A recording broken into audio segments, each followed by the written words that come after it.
तो दोस्तों वह कहते हैं ना मान लो तो हार है, ठान लो तो जीत है। ठीक वही काम इस वक्त भारतीय वैज्ञानिकों ने कर दिखाया है। इसरो ने एक ऐसी जिद ठान ली है जिसने भारत को एक नई ऊंचाई हासिल करने में सबसे बड़ा योगदान दिया है। चाहे वह चंद्रयान 3 मिशन को सक्सेसफुली कंप्लीट करना हो या फिर अंतरिक्ष में स्पेस डॉकिंग करके दुनिया में इतिहास रचना हो।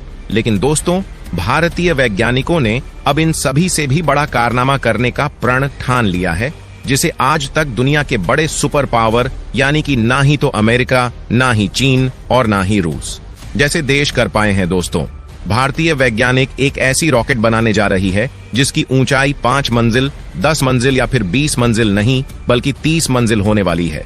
जी हाँ दोस्तों, भारतीय वैज्ञानिक एक 30 मंजिला इमारत जितना ऊंचा रॉकेट बनाने जा रही है जिसकी ऊंचाई 93 मीटर है।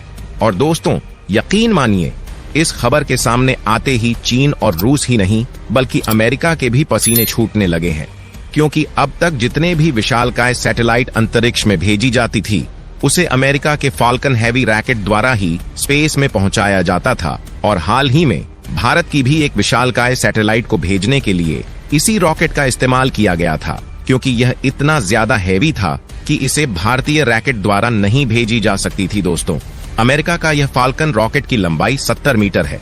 इससे आप समझ सकते हैं कि 70 मीटर होने के बावजूद भी यह दुनिया का सबसे ताकतवर रॉकेट माना जाता है। और जरा सोचिए जब भारत का यह 93 मीटर लंबा रॉकेट बनकर तैयार होगा तो यह कितना पावरफुल होगा, यह कितने सारे सैटेलाइट को एक साथ अंतरिक्ष में लेकर जा सकता है। और दोस्तों यदि हम इन दोनों रॉकेट को एक साथ खड़ा करें तो आप यह देख सकते हैं कि हमारा भारत का यह NGLV रॉकेट अमेरिका के फाल्कन रॉकेट के सामने कितना ज्यादा बड़ा है। जहां अमेरिकी रॉकेट की लंबाई 70 मीटर है तो वहीं भारत की इस रॉकेट की लंबाई 93 मीटर होने वाली है, यानी कि 33 मीटर उससे ज्यादा लंबी होगी, जो इतना पावरफुल रॉकेट होगा कि यह एक समय में 30,000 किलोग्राम से भी ज्यादा का पेलोड लेकर उड़ान भर सकता है। और इतना ही नहीं, यह रॉकेट इतना ज्यादा पावरफुल है कि यदि हम चाहे तो इस रॉकेट के द्वारा हम चांद ही नहीं बल्कि मंगल ग्रह तक भी बड़ी आसानी से हैवी लोड लेकर जा सकते हैं। और दोस्तों यह बात सुनकर आपको काफी ज्यादा खुशी होगी कि इस रॉकेट के बढ़ने के बाद अमेरिका से लेकर रूस और रूस से लेकर यूरोप के सभी देश का जो पेलोड्स है, चाहे वह सैटेलाइट हो या फिर ऑन ऑर्बिट में स्थापित करने वाले कोई भी हेवी इक्विपमेंट, सब भारत के इस NGLV रॉकेट द्वारा ही भेजी जाएगी।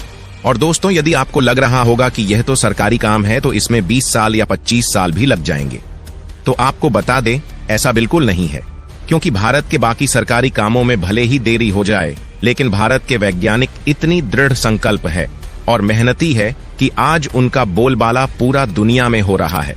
दोस्तों लगभग 4 महीने पहले ही भारतीय सरकार ने इसरो को इस रॉकेट बनाने की फंड दिए थे, जिसे इसरो ने मात्र 4 महीने के अंदर ही इसके कॉन्फ़िगरेशन को फाइनल कर लिया है। यानी कि कुल मिलाकर कहा जाए तो इस रॉकेट का पूरा डिजाइन, स्ट्रक्चर से लेकर इसमें लगने वाले इक्विपमेंट्स और मटेरियल्स को तैयार कर लिया है।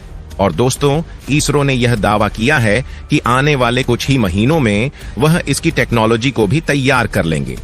इसके बाद इस रॉकेट को असेंबलिंग करने का काम स्टार्ट कर दिया जाएगा और असेंबलिंग के बाद इसकी टेस्टिंग भी इसरो जल्द ही शुरू कर देगी।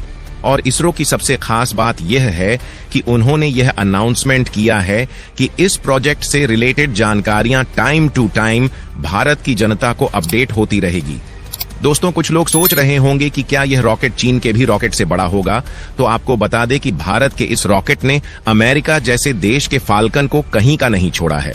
तो फिर ये चीन कौन सी बड़ी बात है। आपको बता दें कि चीन का सबसे ताकतवर रॉकेट है लॉन्ग मार्च 5B, जो आए दिनों फटकर चीन के जमीन पर गिरता रहता है, जिसकी आप खूब सारी वीडियो भी इंटरनेट पर देखते ही होंगे। दोस्तों इस रॉकेट की total payload capacity maximum 20,000 kilogram है और इसकी हाइट मात्र 63 मीटर है।